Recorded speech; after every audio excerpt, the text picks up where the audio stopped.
उसके लोग, घर के लोग बता रहे हैं कि एक सप्ताह पहले ही छुट्टी से वापस सीमा पर गए थे। हमारे साथ इस वक्त उनके भाई भी है, छोटे भाई है। क्या कब गए थे यहाँ से लौट के? पिछले सप्ताह पहले गए थे। उनसे मुलाकात डेट तो याद नहीं है, 7 तारीख लगभग हुई थी। लेकिन रास्ता खोल गया है बाबू, और हमको ड्यूटी ज्वाइन करना है। तो डॉक्यूमेंट्स से कुछ उनका काम था, पेपर बनवाने के लिए आया थे, समय मुलाकात हुई थी। और पिछले गुरुवार को उन्होंने यहाँ से ट्रेन पकड़ा था।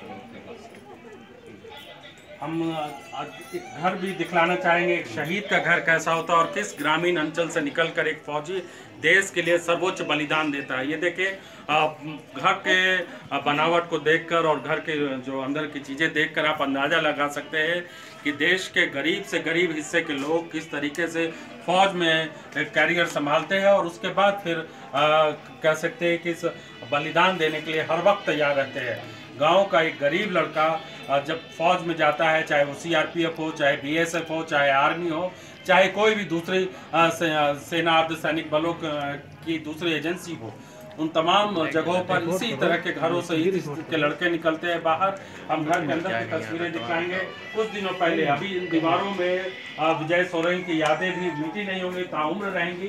कुछ दिनों पहले ही इसी घर में कह सकते हैं कि विजय सोरेन ने अपना वक्त बिताया और वादा करके गए थे कि जल्दी लौटेंगे। घर की फिनिशिंग भी करवानी थी, काम भी थे। हम उनके भाई से भी बातचीत करेंगे। तो इनका बहुत ज़्यादा बटालियन था, उनसे ठहराने की उतना उचित व्यवस्था नहीं थी।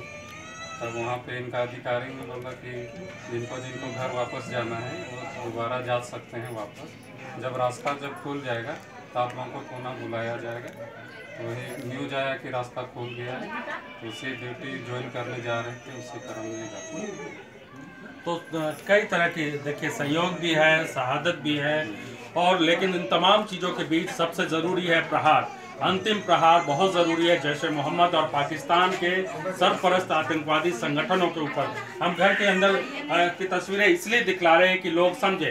दिल्ली और तमाम जैसे बड़े शहरों में लोग जो समझते हैं और तमाम फेसबुक और ट्विटर पर तरह तरह की बातें लिखते हैं, वो समझने की कोशिश करें। घर का दरवाज़ा इस तरह का होता है, घर की दीवारें इस तरह की होती हैं, मिट्टी की दीवार है, मिट्टी का फर्श है, और ये घर के अनाज है, खेती बाड़ी करते हैं लोग, इसी तरह से रहते हैं। आप समझिए कि ना एसी है इसमें, ना फैन है। छत के ऊपर आप देख सकते हैं कि ये जो है छप्पर है, वो किस तरह से बरसात में कैसे लोग यहाँ पर रहते होंगे। बावजूद इसके तमाम दिक्कतों के बावजूद यहाँ के लोग, ख़ास तौर से गुमला के आदिवासी लोग, गुमला अपने आप में अल्बर्ट एक्का के शहादत के तौर पर परमवीर अल्बर्ट एक्का के नाम से जाना जाता है।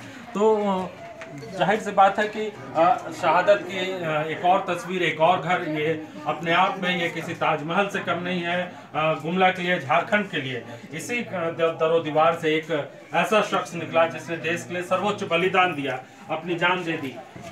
लेकिन सवाल फिर भी यही बनता है कि आखिर कब तक देश के जवान इस तरह से गरीब इलाके के लोग, गरीब बेटे, गरीब बेटियां किस तरह से देश के लिए अपनी कुर्बानी देते रहेंगे, कब तक?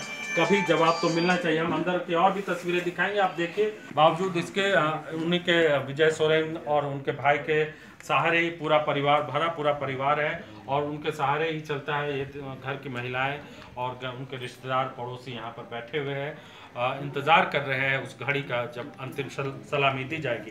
घर के अब बुआ, कब मुलाकात हुई थी आपकी उनसे? कब बातचीत हुई थी आखिरी बार? आखिरी बार मुलाकात तो नहीं हुई है, तो उधर ही रहता है, तो उधर कभी मुलाकात नहीं हुई। कब? बहुत पहले। बहुत पहले हुई। तो सेना में भर्ती जब सीआरपीएफ में गए थे, कभी सोचा था कि ऐसा भी दिन देखना पड़ेगा? नहीं सोचे थे। देखिए, परिवार की चिंता बहुत, आप हर बार यही कह सकते हैं कि आवाज़ आ रही हो कि परिवार का देखभाल करें, क्योंकि आप समझिए कि एक जो सीआरपीएफ में एक जवान जो नौकरी करता है, उनकी तनख्वाह कितनी होती होगी और पूरे इतने बड़े परिवार को किस तरीके से देखभाल करता होगा।